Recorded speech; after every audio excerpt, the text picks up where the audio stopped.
দ্বীপ জেলা ভোলার মাঝের চরকে গিলে ফেলছে মেঘনার রাক্ষসে ভাঙন।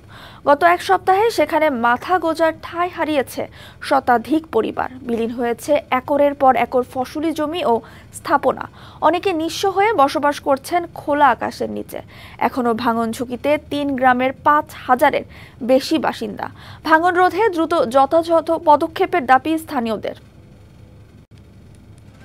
ভোলার মাঝের চরের কাচিয়া ইউনিয়নের সরকারি আবাসন প্রকল্পে আশ্রয় নিয়েছিলেন ৯০ বছরের শাহজাহান মাঝি। ২৫ বছর আগে নদী ভাঙনের শিকার হয়ে পরিবার নিয়ে তিনি চলে আসেন এখানে। গেল সোমবার নদীগর্ভে বিলীন হয়ে যায় সেই আবাসন প্রকল্প। এখন স্ত্রী সন্তানদের নিয়ে খোলা আকাশের নিচেই দিন কাটছে তার। জানেন না যাবেন কোথায়, মাথায় অনিশ্চিত ভবিষ্যতের কালো মেঘ। আমরা কোথায় পাবো টাকা? এখন আমাকে ভাঙিয়ে দেখতে আছে দুর্ভিক্ষ। আজকাল আমাকে বহুত টাকা ভাঙিয়েছে। এখন আমরা যাওয়ার নিয়ে কোনো তার নাই।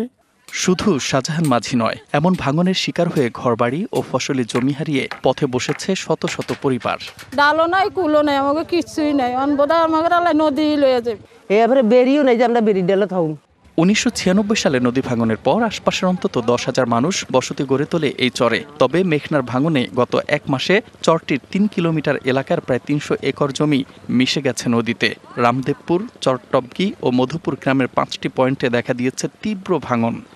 শিয়া বাটার ও ভিটামিনে সমৃদ্ধ লিলি বিউটি সোপ, তারুণ্যময় উজ্জ্বল ত্বকের জন্য। রিমার্ক। একই সময়ে মাথা গোঁজার ঠাঁই হারিয়েছে ৫টি আবাসন প্রকল্পের প্রায় ৭০০ পরিবার। এমন পরিস্থিতিতে ক্ষতিপূরণের দাবি স্থানীয়দের।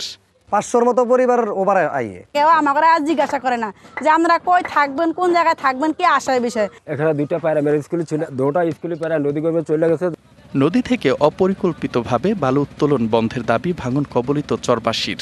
বালিঘাটটা করো নাই, তাতে আমাদের বিশাল ক্ষতি হয়েছে। নদী ভাঙে বালু কাটার জন্য বালু কাটিয়া বিল্ডিং করে নিয়েছে। ১,৫০০ দিয়ে বালু কাটিয়া এই স্রোত কাফের লগে সামাই দিছে। এখন ঘর দুয়ার ভাঙিয়া লিয়ে যাইতেছি।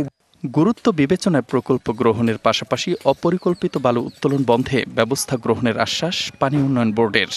আমরা এটা নিয়ে ইকোনমিক অ্যানালিসিস করব। ইকোনমিক অ্যানালিসিস করে যদি এটা ফিজিবল হয় তাহলে সেখানে আমরা প্রকল্প গ্রহণ করব। অপরিকল্পিত বালিকাটা নিয়ে যদি আমাদের কাছে কোনো অভিযোগ আসে, আমরা জেলা প্রশাসনের সহায়তা নিয়ে সেটা নিয়ে আমরা ব্যবস্থা গ্রহণ করব।